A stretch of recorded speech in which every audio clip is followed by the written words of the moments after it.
Aladdin, and the magic lamp. Help from a rich man.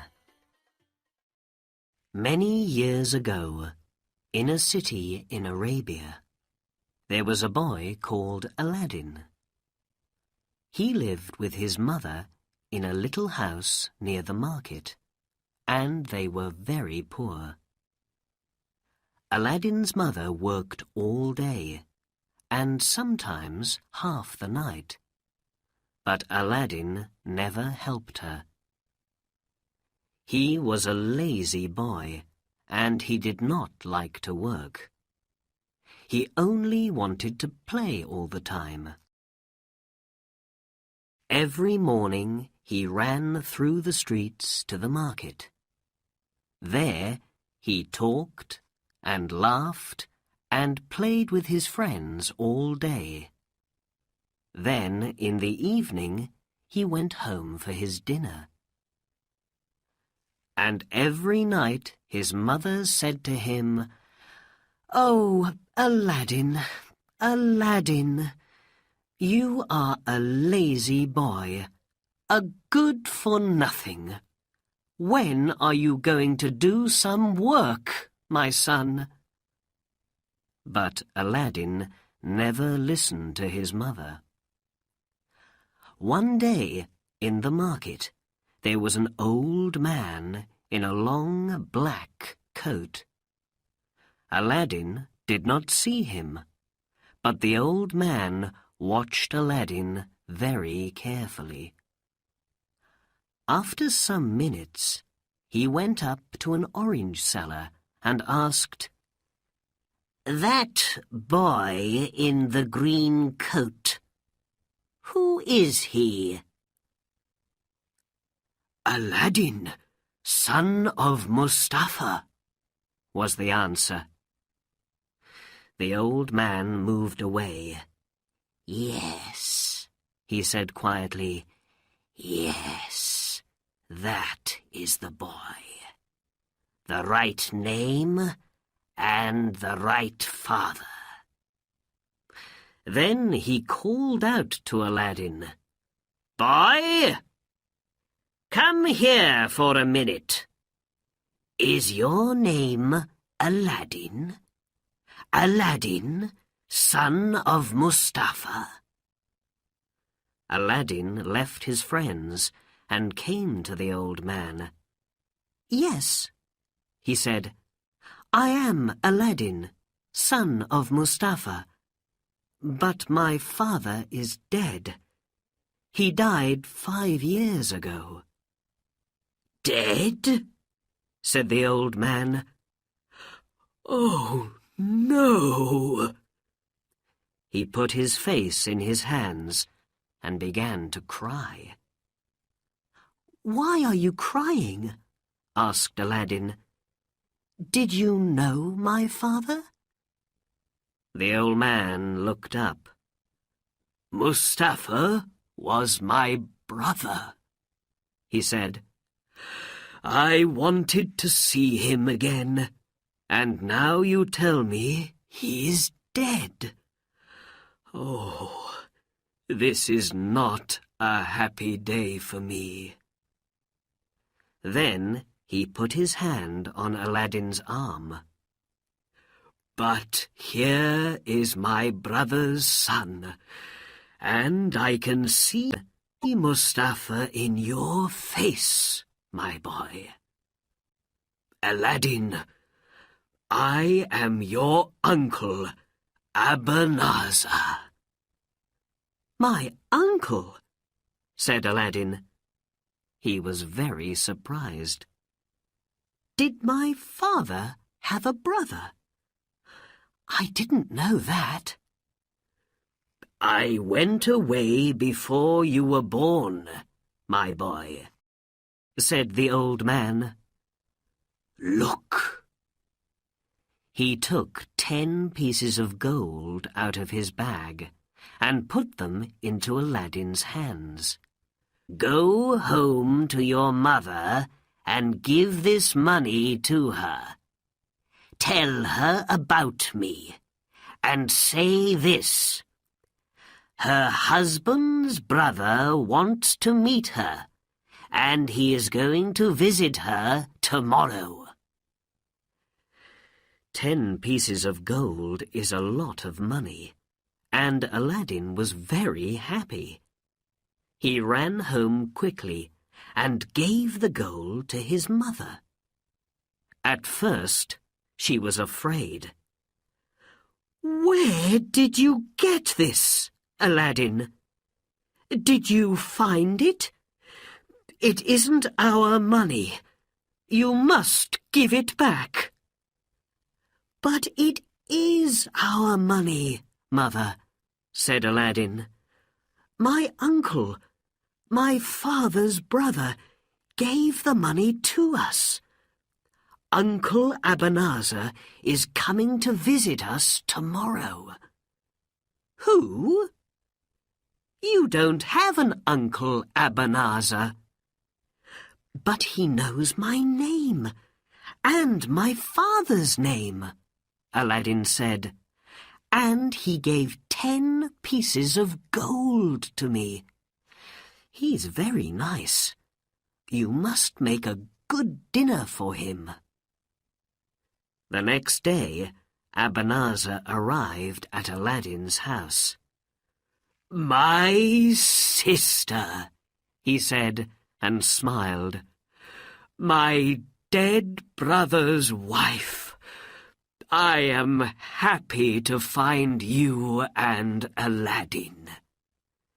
"Sit down, Ebenezer.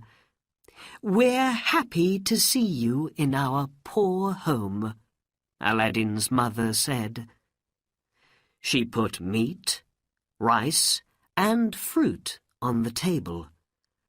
"But I don't understand. Why did my husband never speak about you?" "I'm sorry, my sister.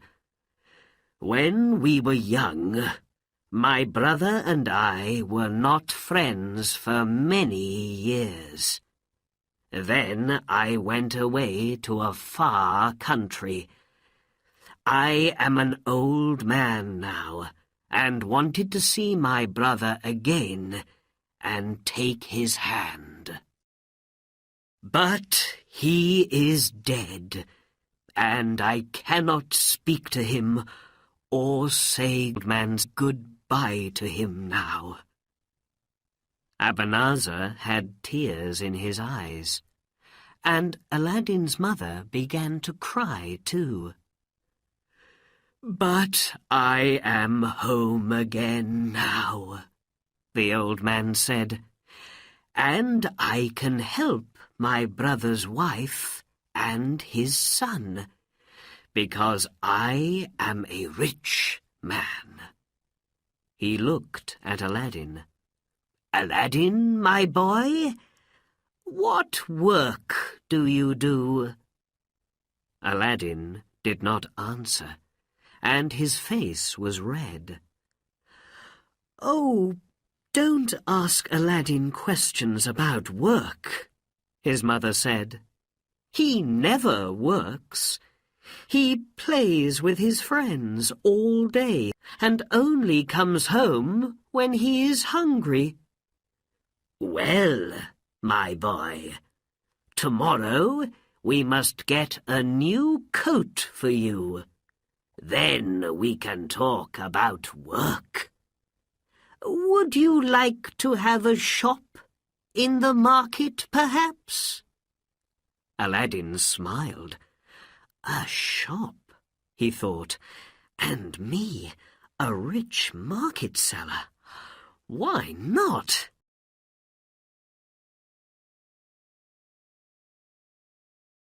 A walk to nowhere. Early the next morning, Ebenezer arrived at Aladdin's house, and then he and Aladdin walked to the market. "First of all, we must look at coats," Ebenezer said. Soon Aladdin had an expensive new coat, and he felt very happy. Then Abanazar and Aladdin walked through the market and looked at the shops. They drank coffee, talked to people, and had a very good dinner.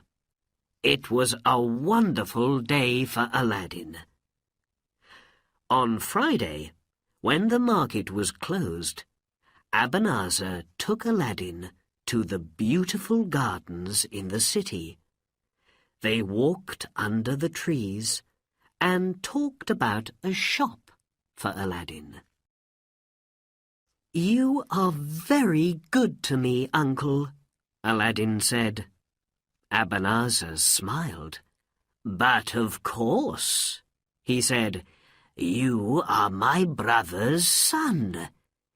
Now, let us leave the city and go up into the hills. There is something wonderful there, and you must see it." They left the gardens, walked past the Sultan's palace, and out of the city up into the hills. They walked for a long time, and Aladdin began to feel tired. "It's not far now," said Abanazar. "We're going to see a beautiful garden, more beautiful than the garden of the Sultan's palace." At last, Abanazar stopped. "Here we are," he said. Aladdin looked, but he could see no gardens on the hills. "Where is this garden, Uncle?" he said. "First we must make a fire," said Abanazar. Aladdin did not understand, but he made a fire for his uncle on the ground. Then Abanazar took some powder out of a small box and put it on the fire. He closed his eyes and said, "Abracadabra!" At once, the sky went dark. Black smoke came from the fire, and the ground under the fire began to open. Then the smoke went away, and in the ground there was now a big white stone with a ring in it. Aladdin was very afraid. He began to run away, but Abanazar took his arm and hit him on the head. For a minute or two, Aladdin could not speak or move. Then he cried, "Why did you do that, Uncle?" "You must be a man now, not a child," said Abanazar. "I am your father's brother, and you must obey me. Don't be afraid. In a short time, you're going to be a rich man. Now, listen carefully." He took Aladdin's hand. "Only you can move this stone.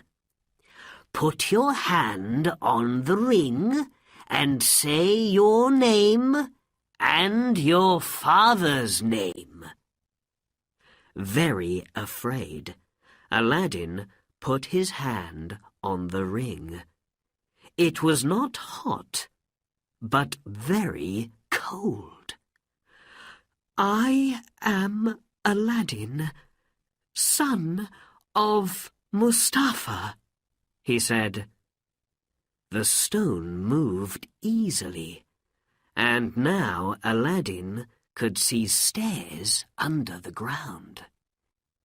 "Go down those stairs," Ebenezer said, "and then through 4 big rooms.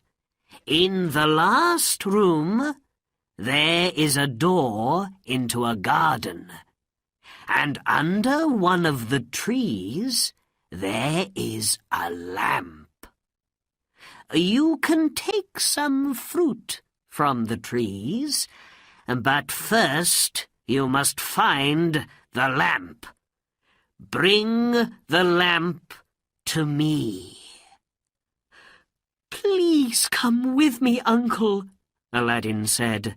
"No, only you can do this, my boy." Ebenezer took a gold ring off his finger and gave it to Aladdin. "This ring is magic and can protect you," he said. "Be careful and bring me the lamp quickly." Aladdin put the ring on the little finger of his left hand and began to go down the stairs. It was dark, and he was afraid, but he was more afraid of Ebenezer. And Aladdin was right to be afraid, because Ebenezer was not his uncle. He was a magician from Morocco, and he wanted this lamp very much. It was a magic lamp, and only a poor boy from the city could get it for him, a boy called Aladdin. Aladdin went down 100 stairs and into the first room. Down here it was not dark, and he went quickly through the rooms to the door into the garden. There were trees in the garden, with beautiful fruit of different colours, white, red, green, and yellow. He soon found the lamp under one of the trees. "Why does my uncle want this dirty old lamp?" he thought. He put it in his pocket. Then he began to take fruit from the trees, and to put it in every pocket of his coat. After that, he went back to the stairs and began to go up.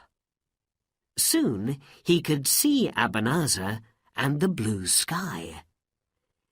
"Give the lamp to me," Ebenezer said, and put out his hand. "Quickly, boy, the lamp!" Aladdin could not get the lamp out of his pocket because it was under the fruit. He looked at Ebenezer's angry face and was afraid. "First, help me out. Then you can have the lamp," he said. "Please, Uncle." "First the lamp," cried Ebenezer. "Give me the lamp!" "No," Aladdin said. "You good-for-nothing! You dog! You and the lamp can stay down there!" Angrily, Ebenezer ran to the fire and put more powder on it. "Abracadabra!" he called. The big white stone moved again, and now Aladdin could not see the sky. He was in the dark, under the ground, and could not get out. Chapter 3. The Ring and the Lamp. "Uncle Ebenezer! Uncle!" Aladdin hit the stone, but nothing moved. "Don't leave me here, please!" Aladdin put his ear to the stone, but he could hear nothing. "I am Aladdin, son of Mustafa," he said, and listened again. But the stone did not move. Then Aladdin began to cry. "What am I going to do?" He thought, and put his head in his hands. After a time, he began to feel hungry, and took some of the fruit out of his pocket. He put some in his mouth, but he could not eat them. "These are stones, not fruit," he thought. "I'm going to die down here." For 3 days and 3 nights, Aladdin sat on the stairs and waited. But no help came. On the 3rd day, he remembered Abanazar's ring on his finger, the ring to protect him. He could not see the ring in the dark, so he put his right hand on it. Whoosh! There was a sudden noise, and blue smoke came out of the ring, and then, out of the smoke, came a big genie. "I am here, master. I am here," the genie cried. "I am the slave of the ring. What is your wish?" Aladdin was very surprised and very afraid. At first he could not speak. Then he said, "Take me out of here." "To hear is to obey," the genie said, and a second later, Aladdin was back on the hills under the blue sky. There was nobody there, and the fire was cold and black. Happily, Aladdin began to walk home. When he got there, his mother was very happy to see him. "Oh, Aladdin," she cried, "what happened to you? And where is your uncle?" "Abanazar is not my uncle, Mother. He is a magician and a bad man. He nearly killed me." Then Aladdin told his mother all about the fire, the magic stone, and the garden under the ground. "Oh, I am very tired, Mother," he said. "I must sleep." Aladdin closed his eyes and slept for many hours. The next morning he opened his eyes and said, "Mother, I'm hungry." "My son, I'm sorry," she said. "We have no rice or meat in the house. We have nothing. I must sell your new coat and get some rice with the money." Then Aladdin remembered the lamp from the garden. "Wait a minute, Mother," he said. "Take this lamp and sell that first." "That dirty old thing," Aladdin's mother said. "I must clean it first." She began to rub it, and whoosh! Noise, fire, and red smoke came from the lamp, and out of the smoke came a very big genie. "I am the slave of the lamp," cried the genie. "What is your wish, mistress?" Aladdin's mother was afraid and could not speak. But Aladdin said, "Bring rice and meat to us. We are hungry." The Jinni went away, and came back in a second with rice, meat, bread, and fruit on 12 gold plates. He put the plates in front of them and went away. Aladdin and his mother ate and ate. Then Aladdin took one of the plates to the market and sold it for 2 pieces of gold. Every day after that, Aladdin rubbed the lamp, and when the Jinni came, Aladdin said, "Bring us rice and meat." And every day he sold the gold plates. Soon Aladdin and his mother were rich. Chapter 4. Aladdin's Love. 5 years later, Aladdin had a shop in the market, and 3 market sellers worked for him. The sellers liked Aladdin because he was good to them. The market children liked Aladdin too, because he gave them money when he walked past. Everybody liked Aladdin. Aladdin's mother never called her son a good-for-nothing now. They had a nice house near the gardens, and she had many beautiful things. But only Aladdin and his mother knew about the magic lamp and the Jinni.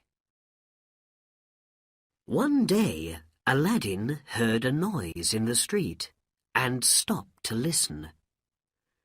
"The Sultan's daughter is coming," he heard. "Princess Badur al-Budur is coming." 6 slaves carried the princess through the streets in a litter, and the people stopped to watch. "Princess! Princess Badur al-Budur!" they called. Aladdin watched when the litter came past him, and he saw the princess's face. She was beautiful, with big, dark eyes, the most beautiful woman in Arabia. The litter went past Aladdin, but for some minutes he did not move.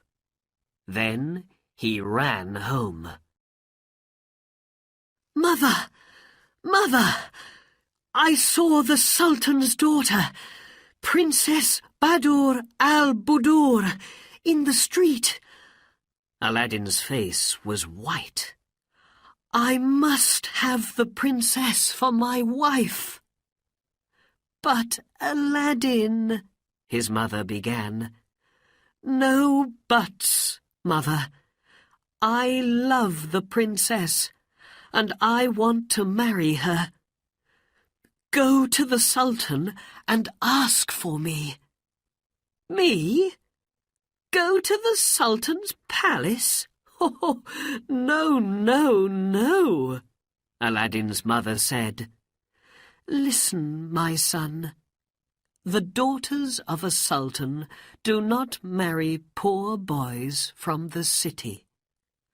But we are not poor now, Mother, and we can give the sultan something for his daughter. Wait." Aladdin went away and got the fruit from the magic garden under the ground. Now, of course, he knew it was not fruit, but white, red, green, and yellow jewels. "Take these jewels, Mother, on a gold plate," he said, "and give them to the Sultan." So the next day, Aladdin's mother carried a gold plate with many beautiful jewels on it to the Sultan's palace. She went into a long room, but when she saw the Sultan, his vizier, and all his slaves, she was very afraid. So she waited quietly in the room and spoke to nobody. In the evening, she went back home again with the jewels. Aladdin was very angry with her. "Mother, you must speak to the Sultan," he said. "I have no father to do this for me. You must help me. I must marry the princess. I love her." So the next day, and for many days after that, Aladdin's mother went to the palace, but she was always afraid to speak. In the end, the Sultan saw her and asked his vizier, "Who is that woman? Why does she come to the palace every day?" The vizier spoke to Aladdin's mother. "Do you want to speak to the Sultan? Yes? Come with me." The vizier took Aladdin's mother to the Sultan, and she put her head on the ground at his feet. "Get up, woman. Why do you come here every day?" the Sultan asked. "Speak, woman." "Your Majesty," Aladdin's mother said quietly, "I have a son, a good young man. He is called Aladdin. He loves your daughter, Princess Badur al-Budur. He cannot sleep or eat because of her. He wants to marry her." The Sultan laughed. "What? Marry my daughter? Your son?"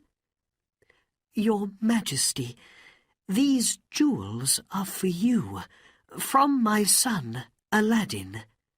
And Aladdin's mother put the gold plate with the jewels in front of the Sultan's feet. Everybody looked at the jewels, and the long room was suddenly very quiet. Then the Sultan spoke. "These are very beautiful jewels," he said. "No man in Arabia has jewels more wonderful than these. Your son is a rich man, a good husband for my daughter." The vizier did not like to hear this, because he wanted the princess to marry his son. "Your Majesty," he said quietly in the Sultan's ear, "my son is a rich man too. Give him 3 months, and he can find better jewels than these." "Very well," said the Sultan, and to Aladdin's mother he said, "Your son must wait for 3 months, and then perhaps he can marry my daughter." Aladdin's mother went home to tell Aladdin, and the vizier went away to speak to his son. And every day, for 2 months, the vizier's son came to the Sultan and gave him gold and jewels and many beautiful things. For 2 months Aladdin waited happily. But one day his mother came home from the market and said, "Oh, Aladdin, Aladdin, the princess is going to marry the vizier's son. I heard it in the market. Everybody's talking about it." When Aladdin heard this, he was very unhappy. "What can I do?" he thought. He put his head in his hands and thought for a long time. And when night came, he took out the magic lamp and rubbed it.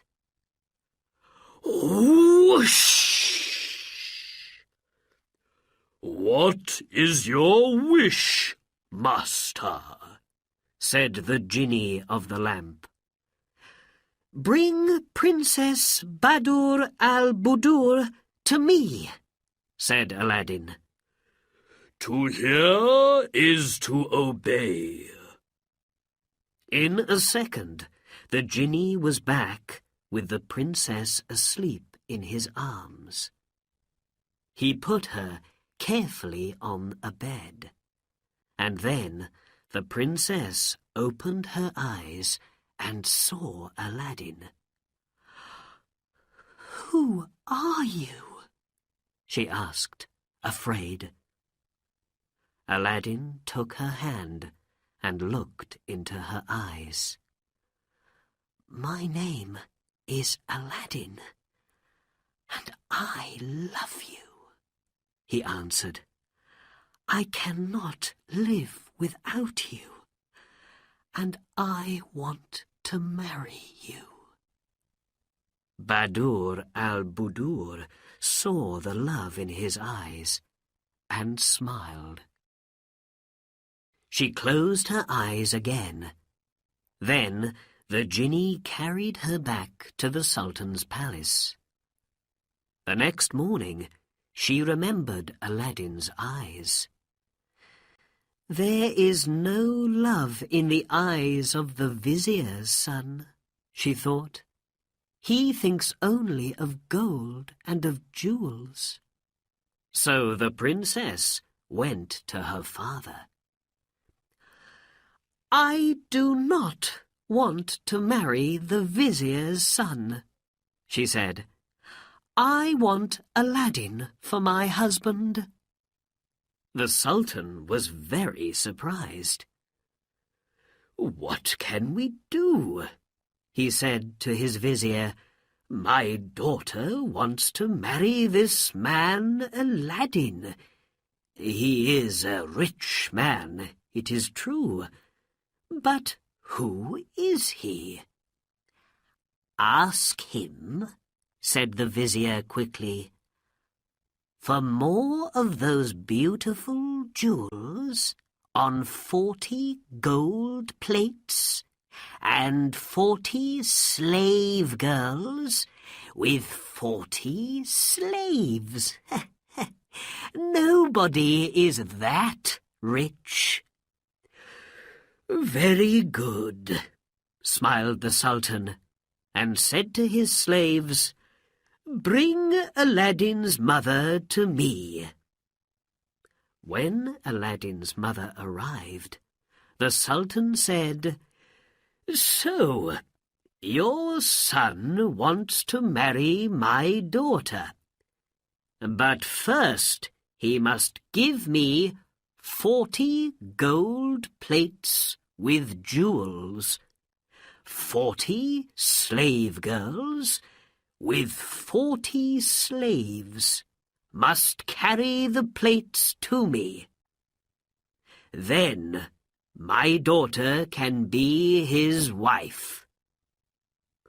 Aladdin's mother went home and told her son, and Aladdin smiled.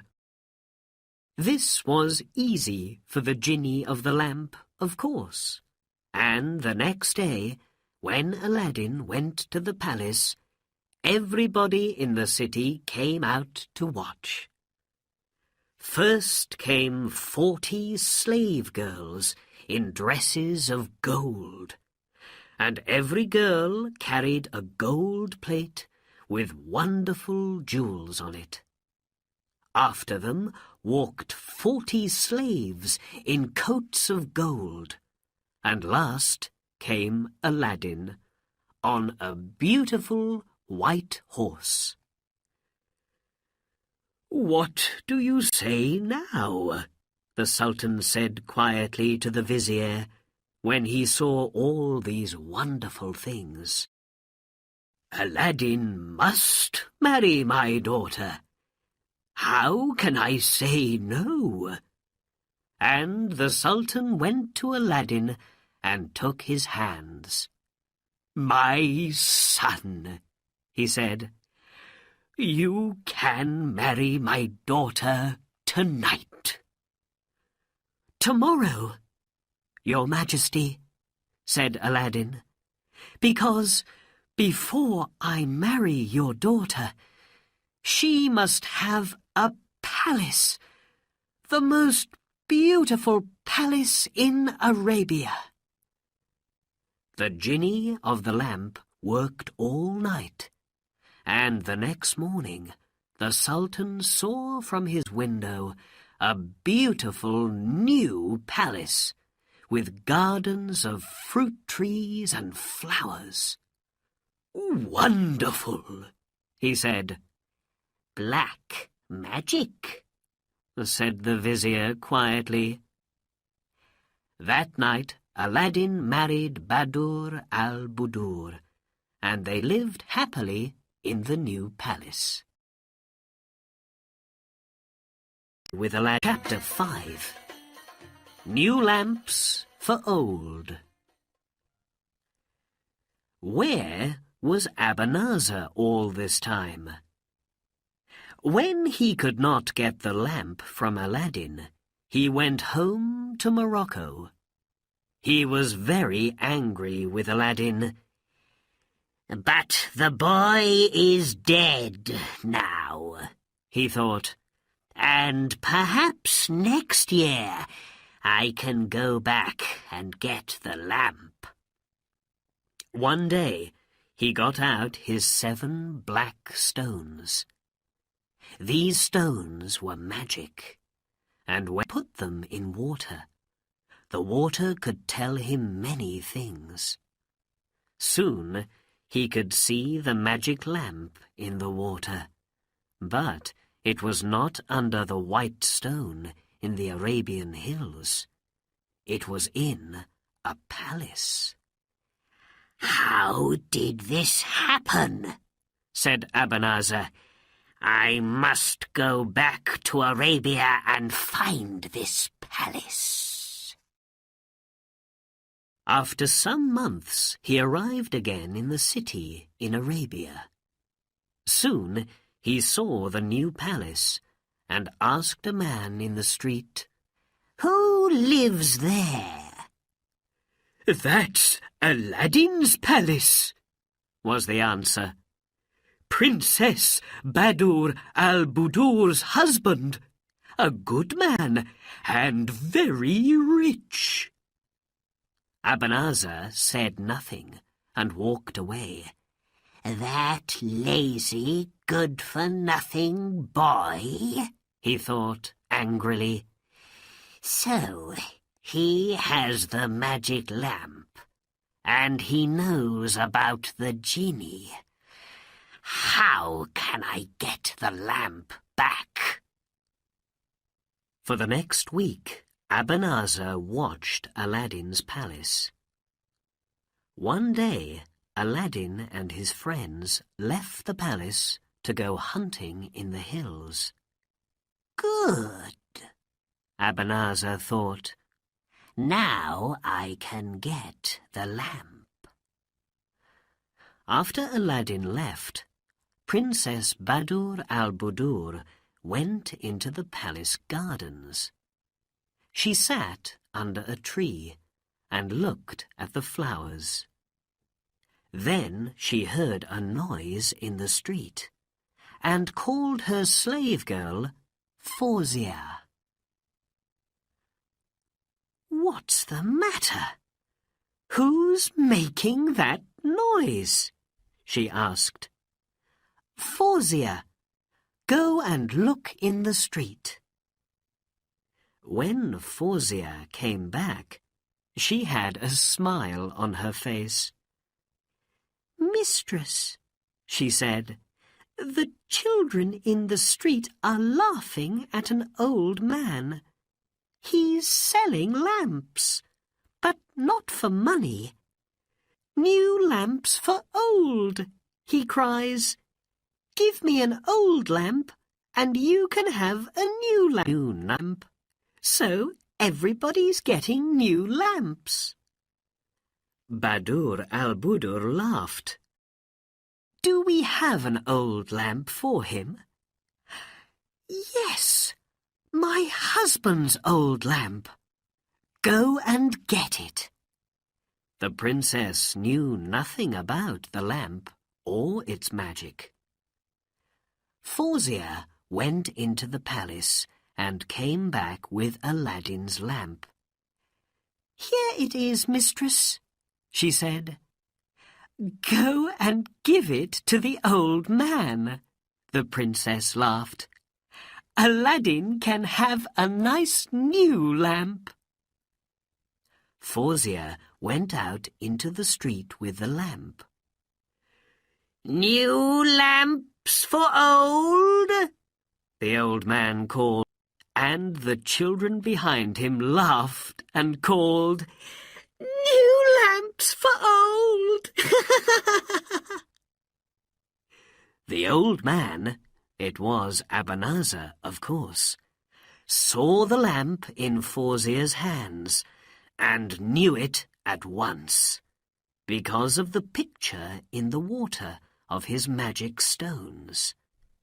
He took the old lamp, gave a new lamp to Fawzia, and then quickly walked away.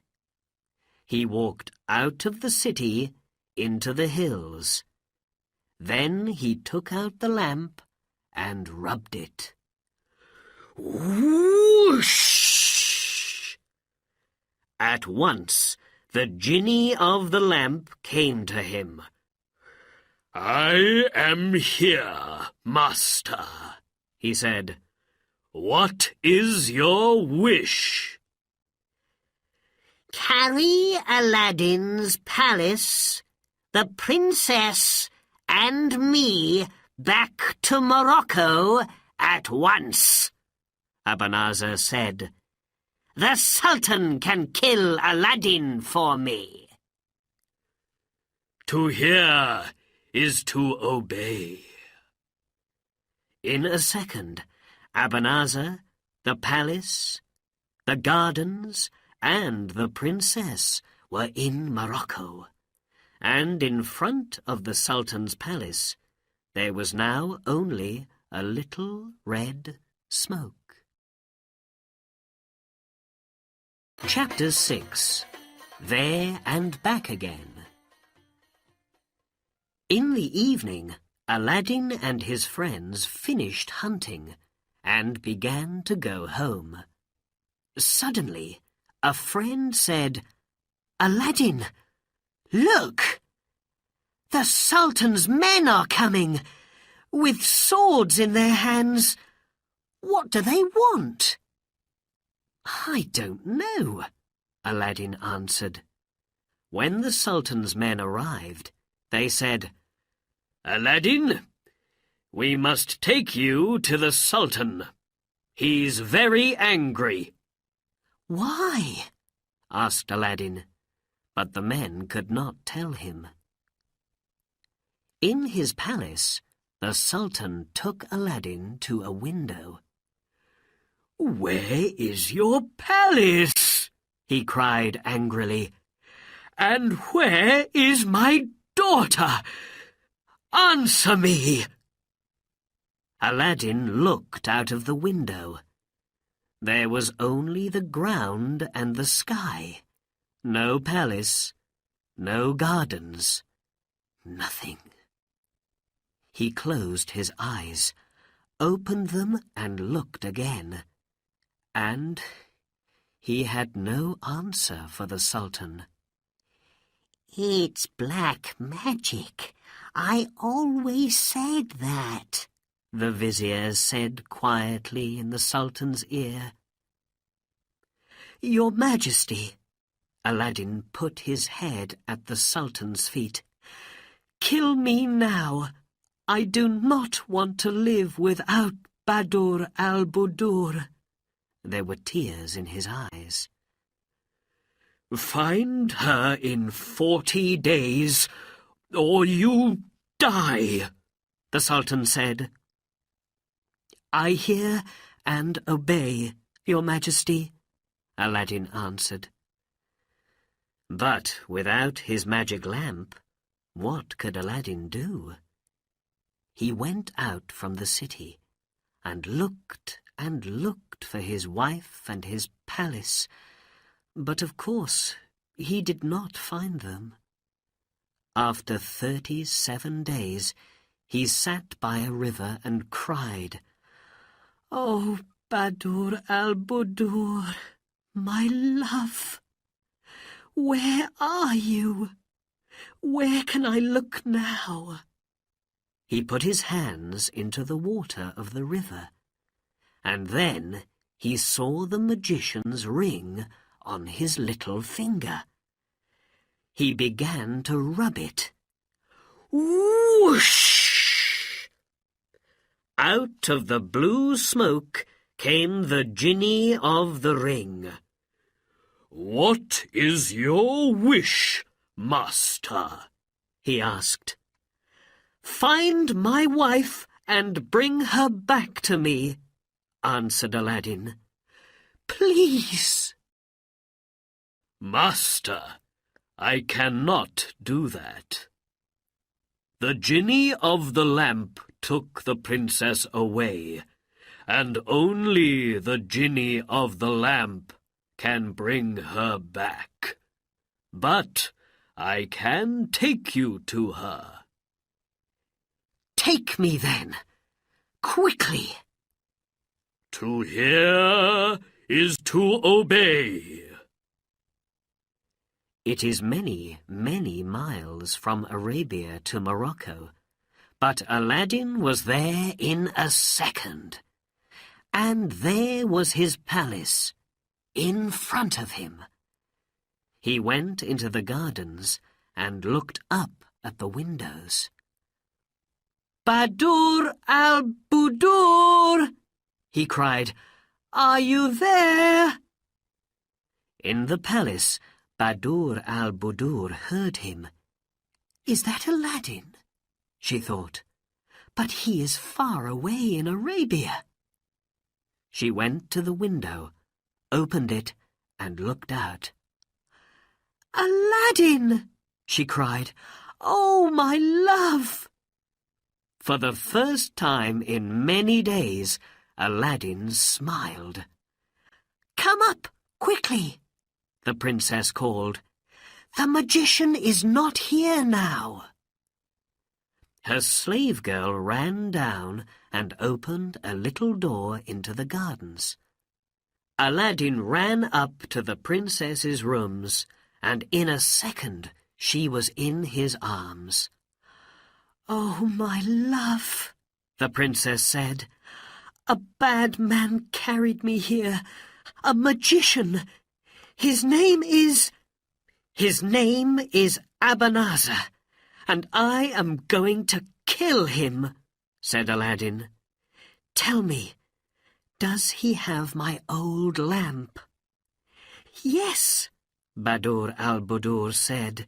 "He always carries it with him. I know about its magic now, because he told me. Oh, why did I give it away?"